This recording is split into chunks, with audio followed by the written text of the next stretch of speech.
Hey there, Ken Zorvich, NFM Lending. Hope you're having an excellent start to your weekend. So, very interesting economic news week. The Fed met, the Fed lowered rates, and mortgage rates went up. What happened? Why did this happen?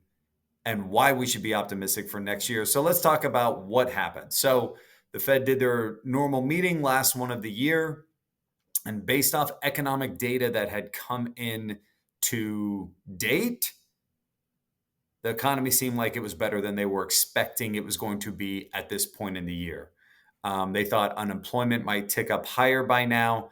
They didn't think GDP estimates and GDP data would be as high, that the job market would still be as strong.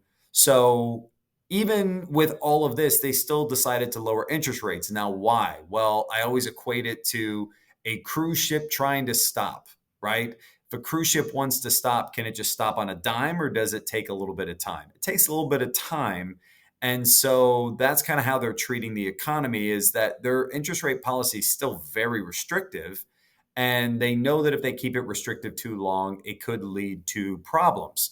So they're still trying to lower rates and get them to what they call a neutral state.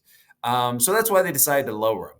Now, why did the markets react so negatively to it? And it's because the Fed said that they're reassessing next year, and next year they thought they might have 4 rate cuts. They're now guessing they could have 2 rate cuts. Okay, so immediately the market did not like that information.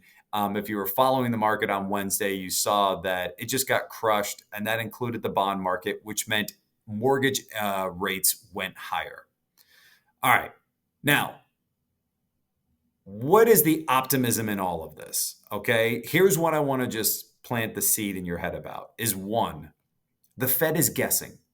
They don't know what's going to happen next year. They're just saying if everything remains the way it is at this point in time, they're not going to lower interest rates more than 2 times. The Fed doesn't know what's going to happen. Neither do traders, neither do you and I. So we have to let this play out and see what happens. If you want my opinion, I actually think unemployment is going to start rising next year. There's a few reasons for that. One, I think that this transition to a new president, they seem to be very focused on cutting government waste or government spending. And if that's the case, there's going to be some ancillary effects to that. And that could mean less money in the market from government spending, less jobs potentially, and you're going to see unemployment start going up. That will get the Fed to change their tune really quick. I'm also optimistic we're going to see inflation start dropping more, including in January when we should get a better reading than we had last year, which is going to show inflation coming down. So by February, we could already see mortgage rates start to rebound a bit. So the point is that everyone's guessing at this point, but nobody really knows. But what traders and the market are always trying to do is position their money on what they think could happen. So that's why there's reactions the way they are. And you're going to see that with every economic data report that comes out, even in the next couple of weeks. There's a jobs report that's coming out. There's more inflation data that's coming out. And dependent upon those and what those results are, if they come in below expectations, then you're probably going to see some positive results from it.